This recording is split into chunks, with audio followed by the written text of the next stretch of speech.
Welcome to the Real Estate Play-by-Play. Hello. We have a fun episode today. Yes, this is going to be a really good one. Yes. So I was just telling Danielle the other night, I watched the movie American Underdog. And if you haven't seen it, you should see it. 100%. That's an amazing movie. So good. And so it's basically based off the true story of, or life story of Kurt Warner, who is, one of the all-time best quarterbacks in the NFL. He played for the Rams for many seasons. And it's a Cinderella story, right? Yeah. He worked in a grocery store and he made it onto the NFL team. In the movie, there's a scene where he gets called up for the first time and he's so excited. And I want to say it's maybe with the Kansas City Chiefs. I can't remember. Yeah. But he goes to their practice and he's really eager. And the coach says he's watching them play and they're practicing. And he's like, okay, the coach goes over and says, Kurt, go in. And he looks at him and he goes, I don't know the playbook. And the coach says, but do you want to go in? He goes, yeah, I want to, coach, but I don't know the playbook. And the coach says, okay. And then later, right after practice, he calls Kurt in. He says, okay, thank you for coming, but goodbye. And he cuts him from the team. Now, later, obviously, he goes on to get a chance with the Rams and goes on to be a great quarterback. Yeah. But the point of the story is that he didn't know the playbook. Yeah. And you got to know the playbook. Yeah, you really do. And I think this episode is really parallel in real estate to knowing the playbook. And part of the playbook is knowing what a CMA is. Yeah. A comparative market analysis and what it's used for. Right. And I don't think I've ever had a client come to me and, know ahead of time what that is. So let's start with, what is that? Yeah. And I go on listing appointments and I will tell the seller, this is how I do my listing appointment. And then I'll put together a CMA for you and a comparative market analysis. And they say, well, what is that? And it's not used, actually, people don't know this, but it's actually not used just for sellers. It's actually used for buyers as well. Oh. Yeah. I don't think I knew that. Yeah. So we can talk about that. So a comparative market analysis includes comps of sold properties or pending properties. You don't like to use active properties. So more pending and closed comps to compare what the market value is of your property right now in this current market. And so why are you not using active? So I don't like to use active because I feel like anyone can list their house at any price. Right. It's not a good comparative of where the market is right now. If you can find a pending comp and you could talk to the agent and say, hey, what are you closing at? And you can find that price point, then that's a good comp to use. Right. And we see that a lot, right? Sellers will say, well, the house, down the street they have listed at 1.2 or whatever the number is. So I should be about that or higher than that because my house is bigger or whatever, right? Mm-hmm. I mean, that's what you're going off of is like the stuff that's for sale in the neighborhood. Right, exactly. And again, it's that person that lists their house at 1.2 down the street doesn't mean they're going to sell at 1.2. Yeah. So it's not a great comp. Now, what qualifies as a good comp? And I get that question a lot. So an appraiser, and we can talk about this, appraised value versus real value, market value. Right. An appraiser will go back 6 months and they like to stay within a mile radius. Sometimes they'll go to 2. Right. But it's the same thing. When I'm putting together a CMA for my clients, I'm trying to stay within that mile radius and I'm only want to go back, a couple weeks if possible, if there's comps, just because this market is so crazy right now. Right. Yeah. I mean, 6 months ago, we were in a completely different market than we are today. Right. 100%. Right? I mean, interest rates change all the time. That affects the market. Inventory changes all the time. That affects the market. Yep. Seasons change and that affects the market, right? Yeah. The December market is different than the June market. Right. So trying to find comps with the closest to your current time frame and within a mile radius are going to be the best to say this is what your current value is. Right. Now we touched upon an appraised value versus a market value. Right. Yeah. And we get that a lot too on the lending side. Right. An appraised value, the best way I can kind of summarize it to people is an appraised value is a look at the past. Mm-hmm. And a comparative market analysis is really a look at the future, right? You're looking at what you can sell it for versus what things have sold for in the past. Mm-hmm. And those two things might be different depending on the market that you're in. Right. If you're in a market where things are increasing in value, then sales from 6 months ago may be lower than what they might be in the future. Or if you're looking at things like overbids and all of those kind of things, an appraiser is really just trying to substantiate kind of what the historical value has been of a house. Right. And okay, so, and you can let me know what you think about this, Danielle, from the mortgage side, but I get this question a lot in regards to appraisals and the value. Sellers and buyers will ask, well, what did it appraise at? And here's the thing. An appraiser wants to make their life as easy as possible. Yes. They just do, because they're turning these appraisers, right? Yeah. Appraisals like every day. Yeah. They want to come in at the market value. Yeah, 100%. Yeah. So, appraisers over the last, gosh, it feels like it was yesterday, but it's really been like 13 years. Wow, that's crazy. Since they regulated the appraisal industry, right? It used to be that lenders could just contact an individual appraiser. They would do the job. They would give us a number. We'd kind of tell them ahead of time, like, here's the number we're trying to hit. That has all changed. So now it goes through a management company. The appraisers are a little bit removed from the process. They have to do really 2 to 3 reports a day. Yeah. And so they're just trying to find sales that justify the sales contract that we have on the property. And if they like, let's say they appraise it at less than the purchase price or more at the purchase price, then they have to say why. It's more work for them, essentially. It is, yeah. And so I get that all the time, right? A buyer will get in a contract. Let's say it's an off-number house, right? I'm buying the house for $1,019,378, right? Some crazy number that has justification somewhere. And the appraiser will appraise the house exactly at that number. And the buyer will be like, well, that's strange. I'm like, no, it's not really that strange. From an appraiser's standpoint, you have a seller who's willing to sell it. You have a buyer who's willing to buy it, and they're just trying to hit that number. Right, exactly. So, yeah. Trying to keep their life simple. Exactly. So when a seller comes to me and says, hey, we're selling our house, what did it end up appraising at? What did the buyer's appraisal come back at? Yeah. 9.9 out of 10 times it's going to come back at the purchase price. And it really doesn't have anything to do with the value, quote unquote. It's just that the appraiser wants to appraise it at the value. Right. Yeah. Is how it is. Every now and then we'll get one that's, higher than purchase price, or every now and then we'll get one that's lower than purchase price. But generally speaking, in this market where things are, pretty stable, we're seeing appraisals come in at purchase price. Now, rewind back to like 2021, right? When the market was really crazy and people were overbidding by a lot. Taking off, yeah. What we were finding was it was hard to justify the appraised value because the market was moving so fast that the last sale was already outdated. Well, and that's actually a really good point, which, we have to remind people sometimes it doesn't mean that house is not worth that price. No. Because it is worth the market value, right? At the end of the day, the house is worth what the buyer is willing to buy it for and the seller is willing to sell it for. Right. So if you have a house that's going a couple $100,000 over in that crazy market, that house market value is that price. 100%, right? And we were seeing situations where we had multiple offers at around the same number.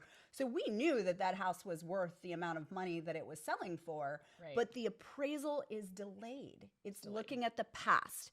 And appraisers can do something called a time adjustment, where they adjust based on the fact that the market is increasing, but they have to do a lot of extra work in order to substantiate that by proving historically that things are selling, higher over time. And a lot of times appraisers just aren't going to do that extra stretch to get it. So generally speaking, an appraisal is looking at the past. It's not always necessarily the market value. It's just kind of a historical look at what other houses have sold for. Yeah. And there's some intangibles in there that you can't capture, right? So things like, the view, right? I mean, you can have a slight adjustment for location or things like that, but you can't necessarily capture that intangible that a buyer is going to assign value to.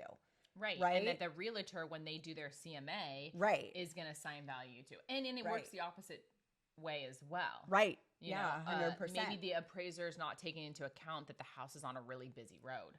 Right. But your realtor is going to take into account when they do your CMA, like, hey, this is going to eliminate a lot of buyers being on this busy road. So your value is not going to be maybe where you think it is or it's going to get appraised at. Right. Yeah. An appraiser has like a line item that they can apply an adjustment to for, the road location or something like that, but it doesn't always take into consideration the full effect that a buyer is going to consider, right? Or take things like really funky layouts of houses. An appraisal is never going to capture that because that's not one of the adjustments that they make, right? I mean, they might put in some adjustment for like utility or something like that, but some kind of weird, funky houses, well, they might fit on square footage and bedroom count and all those things. From a buyer's perspective, it may not warrant the same amount of value. Right. So that's where the CMA is really going to come in, and having a real estate agent who is super familiar with the market, because they need to have seen all of those other houses that sold to really know if it's a good comparison. Right. And so when a realtor is putting together your CMA, whether you're a buyer or a seller, they're not only taking into account comps, they're also taking into account the market. And what I mean by that is how many homes are on the market, what the inventory is right now. Is there a lot of inventory in your price range? Is there a little inventory in your price range? That's all the things that a realtor is going to be taking into account as well when they're putting together a CMA. And a CMA is not, it's mostly just a tool to be used by the seller to come up with their market value or what their value is to put their house on the MLS. In a buyer situation, a CMA can be used if I have a client that is looking to put an offer on a house and it's going to be multiple offers. Okay, what do we think that, even if it's not actually going to be multiple offers, you can still use a CMA, right? It's like, okay, what is the value of this home? And so you'll compare the comps and put it together and give it to them and say, okay, here is where you're at. Right.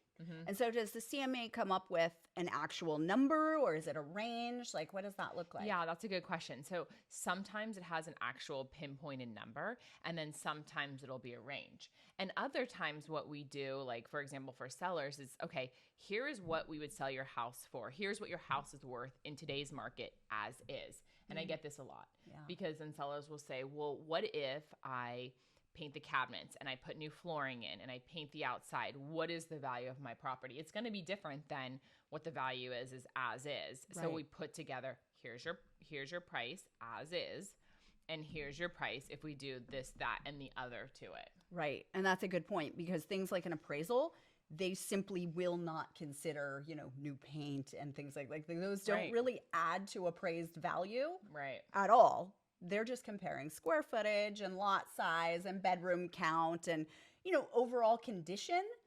But that appeal factor doesn't really come into play. Right. And now what the price is on the CMA doesn't mean as to what you list it. Just getting a little bit more technical, right? What you list your price at is going to be different. That's going to be between you and the realtor. This is just the market value. So for example, if your market value is $1 million, depending on what type of market you're in, you might want to list it a little bit lower. Oh, interesting. And what's the strategy by listing it lower? Right. So if you're going to list it lower, the strategy is that hopefully you will get multiple offers and be able to push the value up higher. So if you list it, like, let's say at 900,000, you're capturing all those buyers up to 900, and you're like, well, I don't want an offer at 900. But if you get 3 offers at 900 and those 3 offers are coming in and you have somebody that can go up to 1.1 and you're like, hey, we're getting 3 offers. That person that can go up to 1.1 doesn't realize that those 3 offers might be at 900. Right. So they just hear there's 3 other offers. Right. So they're going to push it significantly higher and then eventually get over your market value. So if your market value is $1 million, you get 4 offers, maybe you get $1.025 million. So you get $25,000 over what your market value is. It's that competition factor that really feeds things off of each other. Yeah, I mean, that's huge. Yeah. That's huge. And then I think also just being able to capture people, sometimes people set up their searches in MLS to a certain price point, right? Yeah, absolutely. Those $1 million segments, right? Somebody might put, oh, I'm only going to look at houses up to $1 million. But then when they find the right house, if there's competition and they really want it, they might go to 1.1. Right. But they wouldn't have otherwise looked at it, right? So if you start at 1.1, they may not even look at it because they really want to stick in that $1 million. I mean, that's the thing. People get emotionally invested in a property. It's just like that feeling that you get when you go to a property and you see it and you're like, this is the house for me. I'm sure people get it when they're playing sports and they're having, you know, a good time. And it's like, this is the game for me. Yeah. So into it. It's like you're so emotionally invested. I mean, playing sports is such an emotional game. It so is buying a house or selling a house. Yeah. People are so emotionally invested. I know. It's hard sometimes, right? Because we're trying to be objective in the whole process, but you feel for these people. They like fall in love with a house and they want to win. And I will also say realtors get very emotionally invested too. And the other night, I'm going to tell you this quick story. I had a property that I listed and we got 5 offers on, and my clients ended up accepting one of the offers, and the buying agent who wrote the offer for the buyers that had received, we had approved or accepted their offer. The buying agent says to me, I feel like I'm going to cry. I'm so happy for my buyers. And I was thinking, yeah, that's true.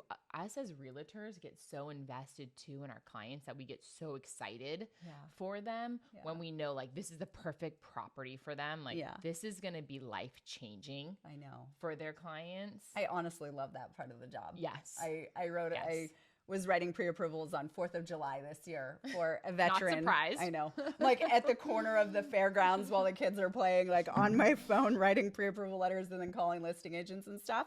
But I had this veteran client who, it was so cool. So we got his offer accepted on Independence Day. And then I set up his loan and I looked at his loan application and he was born in 2001. And I went, oh man, I have kids that age. That's super awesome. But I love when people invest in real estate young. But it was cool. Like he got this house that he fell in love with. Yeah. You know, I mean, that was the message. Awesome. The realtor called me and she's like, you don't understand. It's perfect. Perfect. And that feeling that gets attached with perfect, you know, and it's so cool. It's so cool. It's so good. So, when a realtor comes to your house as a selling agent and they say, okay, what is a CMA? So we have the comps, we have market information and updates. Other things that I will include will be our marketing plan and, how we're going to market your house. Right. And then information about my team, background about my team and what we do and what sets us apart from other people. Right. Mm-hmm. Yeah, that's very awesome. I love it all the way around. Yeah. So that's an important part of the playbook. Yes. Just one of many. Yep. But I think we've covered why it's so important to have a playbook and know the playbook. Yep. The playbook. Yeah. This is great information to know ahead of time, revolving around the real estate transaction. Just important to know. Yeah. All right. Real estate play-by-play. Cheers.